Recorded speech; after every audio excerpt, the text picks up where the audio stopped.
As winter comes and approaches in Ukraine, Russia attacked in the east as it was last year. Dozens Russian armored vehicles supported by thousands infantry personnel, artillery and air force from October 9, just outside occupied Donetsk 2014 standing since Skin Castle City, Ukraine was launched to side city Avdiivka. For 2 weeks, the attack has resulted in an undisputed failure so far. Russia's gains have reached a little more than a handful of woods on the wings.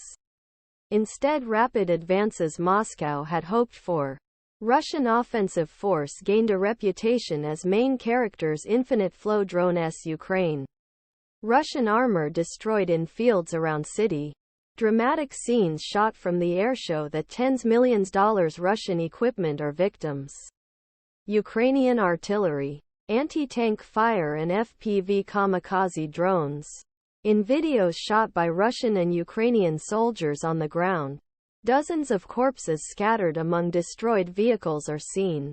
59. Ryan Allery, American Commander-Elected Division, an attack unit of foreign volunteer fighters in Mechanized Brigade, spoke to Kiev a complete chaos. Amount soldiers they sent to attack was quite ridiculous. Independent. The Russians don't seem to know what they're doing. It doesn't seem to be well planned. At least the ground troops had no idea. On October 19, after a short recession in Russia sent new waves of armored vehicles to Avdiivka. And the result was same heavy losses in heavy conflicts. But little gain. The size of that day appeared the next morning in daily report on Russia's losses. The General Staff kept a record of 1,380 personnel.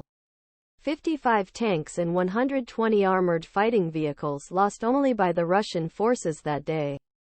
This is record figures since the army began to announce official figures in March 2022. The amount of visual evidence, supported by reports on the Russian and Ukrainian telegram channels, whose geographical location has been determined, leaves no doubt that most of these losses are due to the Avdiivka sector. Allery said about figures of the General Staff they are probably quite close to equipment loss. Because it's easy to confirm. But estimates for infantry that were injured in attacks are probably lower than they really are. 59 of the Ukrainian armed forces, motor brigade soldiers are preparing to fire on Russian positions with Grad rockets in the direction of Avdiivka, which is connected to Ukraine's Donetsk Oblast. On October 20, 2023, the attack on Avdiivka is a fortress with Russia's similarly fruitless armored attack on Vuhledar in southern Donetsk Oblast last winter. And also when Russia's front attacks initially failed, it led to comparisons with the Bakhmut War, where he devoted great power to surround his city. Although Russian forces were very close to besieging Bakhmut, their efforts were ultimately rejected by live Ukrainian defense, and the Wagner Group was forced to take over City Street in brutal city conflicts. According to Allery, whose unit fought on Su.